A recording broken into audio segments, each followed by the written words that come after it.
भाई ओ भौणी माने शेषर मुह खोलिकी सब सत कथा कहले दिनेश जे ह्यूमान सागर मृत्यु पछरे अर्पिता चौधरी बहुत बड़ा हाथ रही आसी बोली आपण माने एई खबर टिकु शुणंतु। शेष समय ह्यूमान सागर जन को बहुत झुरुथिले तांको सहित फोन रे कथा हवा पई बहुत कष्ट पाउथिले। ह्यूमान थरे कहू कहू भी मते कहिथिले जे मोर टिके चापरे अछि जन को मने पके से व्यक्ति किए काहा को एते मने पकोथिले ह्यूमान सागर ऑब्वियसली कथा जो गुरा सब जो किसी जदि निया नहीं तो धुआं कहीं उठुचे जदि किसी अच्छी तो खोलताल करा जाऊ देन रणा नहीं खोलताल नुहे सतरे प्रेम संपर्क रे थिले कि ह्यूमान सागर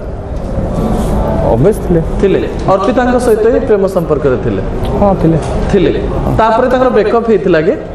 सेही कथाटा आज्ञा ब्रेकअप होता कि न होता कि सी केते दूर कौन होता तो सेटा मु पर्सनल लाइफ रे या तांकर डिस्कशन तो मु सुनेनी कि मु जानिनी अर्पिता सहित ही प्रेम संपर्क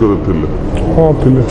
शुणिले तो आपण माने एथुरु स्पष्ट जना पड़ी जाउची जे ह्यूमान सागर मृत्यु पछरे अर्पिता चौधरी बहुत बड़ा हाथ रही आसी बोली आउ एबे आपण माने कहतु जे एई घटनार पर्दाफाश निहाती हबा दरकार ना नाही बोली आपण माने निजर मतामत निहाती जणैबे। रहिली जय जगन्नाथ।